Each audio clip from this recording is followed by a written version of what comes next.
नमस्कार दोस्तों, फिर से स्वागत है आपका कहानी चौपाल में।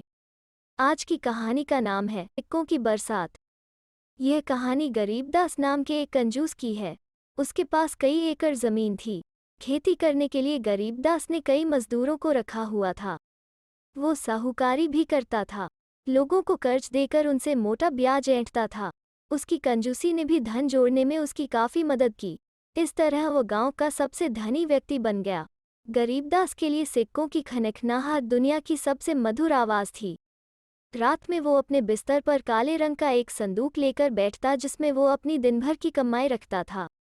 सोने से पहले सारे धन की गिनती करे बिना तो उसे नींद ही नहीं आती थी। गरीबदास के यहाँ एक मजदूर काम करता था। उसका नाम था सुखिया। उसका परिवार गरीबदास से मिलने वाली रोज की मजदूरी पर ही अपना पेट भरता था। लालची गरीबदास जेब से कभी रुपया निकालकर खुश नहीं था। पैसे न खर्च करने के लिए वो बहाने बनाता रहता। एक बार गरीबदास ने सुखिया को कई दिनों की मजदूरी नहीं दी। उसकी पत्नी और 5 बच्चों की भूखों मरने की नौबत आ गई।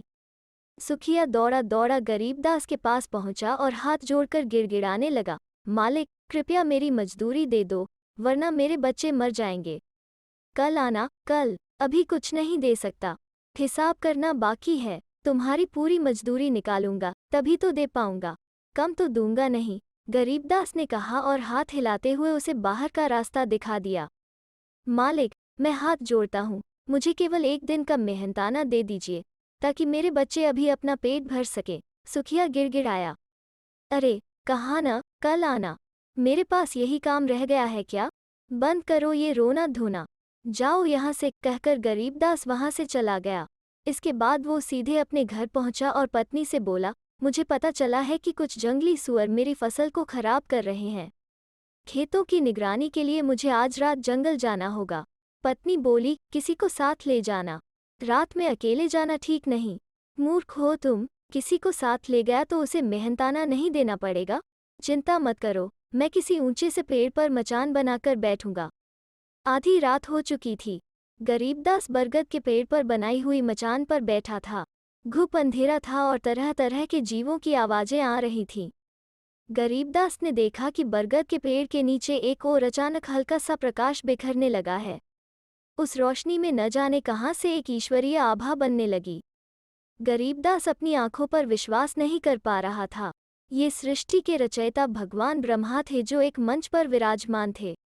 देखते ही देखते उनके सामने एक देवदूत भी प्रकट हो गए। इसके बाद ब्रह्मदेव ने देवदूत की ओर देखा और बोले, बताइए पृथ्वीदूत, पृथ्वी पर क्या हो रहा है? हे देव, पृथ्वी के अधिकांश भागों पर लोग आनंदमय जीवन व्यतीत कर रहे हैं। बस नज़दीक के गांव में एक गंभीर समस्या खड़ी है। वो गांव गरीबदास नाम के एक निर्दयी व्यक्ति के दुर्व्यवहार और कुकर्मों से प्रताड़ित है। अब उसके यहाँ काम करने वाले मजदूर सुखिया को ही ले लीजिए। 1 सप्ताह हो चुका है। लालची गरीबदास ने अब तक सुखिया को उसका मेहनताना नहीं दिया है। उसका परिवार भूख से तड़प रहा है। पृथ्वीदूत, यह तो बहुत दुखद है। तुम यह थैला लो, इसमें सोने के सिक्के भरे हैं।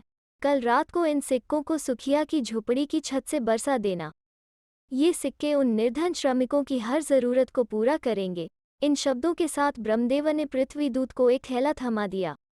कुछ ही पलों में सब अंतर्ध्यान हो गए और वही अंधेरा छा गया।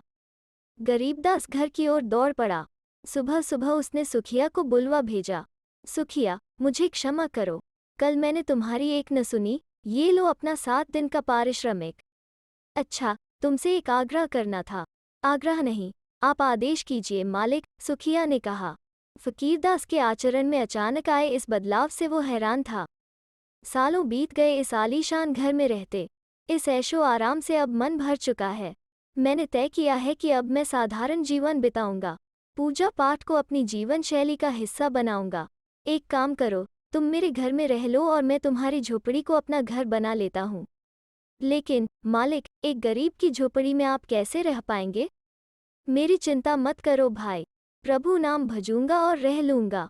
कुछ ही देर में गरीबदास सुखिया के घर पहुंच गया और सुखिया अपने परिवार को लेकर गरीबदास के शानदार मकान में। गरीबदास बड़ी बेसब्री से रात का इंतजार करने लगा। पृथ्वीदूत की प्रतीक्षा किए बिना ही गरीबदास झोपड़ी की छत पर चढ़ गया और उसने छप्पर में एक बड़ा सा छेद कर दिया। अब पृथ्वीदूत को सिक्के गिराने में परेशानी नहीं होगी, उसने सोचा। समय बीतता गया, सुबह हो गई, लेकिन ब्रह्माजी के दूत या सोने के सिक्कों की कोई खबर नहीं थी। पृथ्वीदूत व्यस्त होंगे, सभी धरतीवासियों का दायित्व सिर्फ उन पर जो है। हो सकता है सुखिया के लिए वो समय न निकाल पाए हों। गरीबदास ने सोचा। गरीबदास हर रात पृथ्वीदूत का इंतजार करने लगा। उसे उम्मीद थी कि झोपड़ी में एक न एक दिन सोने के सिक्कों की बरसात जरूर होगी और वो सबसे धनवान बनेगा। ऐसा करते करते अगली पूर्णिमा आ गई। देवताओं की बातचीत सुनने गरीबदास दोबारा जाकर मचान पर बैठ गया कि आखिर पृथ्वीदूत ने ब्रह्माजी के निर्देशों का पालन क्यों नहीं किया। आधी रात के बाद ब्रह्माजी पृथ्वीदूत के साथ प्रकट हुए। ब्रह्माजी ने पृथ्वीदूत से पूछा, पृथ्वीदूत, क्या तुमने सुखिया के घर सोने के सिक्के पहुंचा दिए? क्षमा कीजिए ब्रह्मदेव, आपके आदेश का पालन करने के लिए मैं कई बार सुखिया की झोपड़ी पर गया, लेकिन मैंने जब भी नीचे झांका तो मैंने देखा कि वहां सुखिया नहीं, गरीबदास बैठा है और वो ऊपर ही नजर गड़ाए हुए है। मैं अदृश्य था, इसीलिए उसे दिखाई नहीं दिया। सुखिया की झोपड़ी में गरीबदास? तो सुखिया कहाँ है? ब्रह्माजी ने पूछा। आपको आश्चर्य होगा ब्रह्मदेव, सुखिया गरीबदास के घर में रह रहा है। अच्छा, तो यह बात है।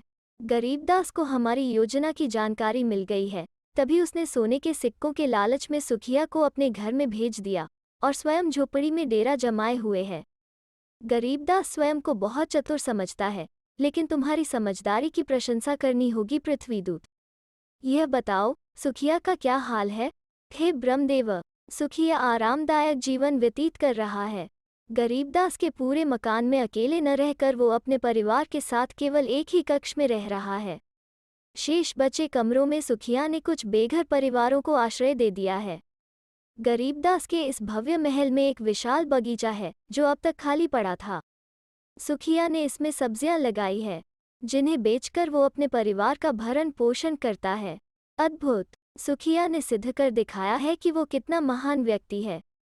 वो मिल बांटकर खाना जानता है। दूसरी ओर वो लालची और क्रूर गरीबदास है, जो अपने स्वार्थ के लिए किसी भी हद तक जा सकता है।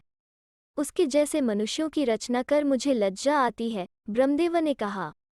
इतना सुनने की देर थी कि मचान पर बैठा गरीबदास आत्मग्लानि और पश्चाताप से भर गया। वो तुरंत मचान से उतरा और ब्रह्माजी के चरणों में गिरकर बोला, हे ब्रह्मदेव, मैं ही हूँ वो नीच मनुष्य। क्षमा करो ब्रह्मदेव, क्षमा करो। मैंने बहुत पाप किए हैं। सुखिया के परोपकारों ने मेरी आंखें खोल दी। मैं अपने पापों का प्रायश्चित किस तरह करूं? अपराध का बोध होना प्रायश्चित की ओर पहला कदम है। निर्णय तुम्हें लेना है। इतना कहकर ब्रह्माजी अंतर्ध्यान हो गए। गरीबदास झोपड़ी में लौट आया और गहरी सोच में डूब गया।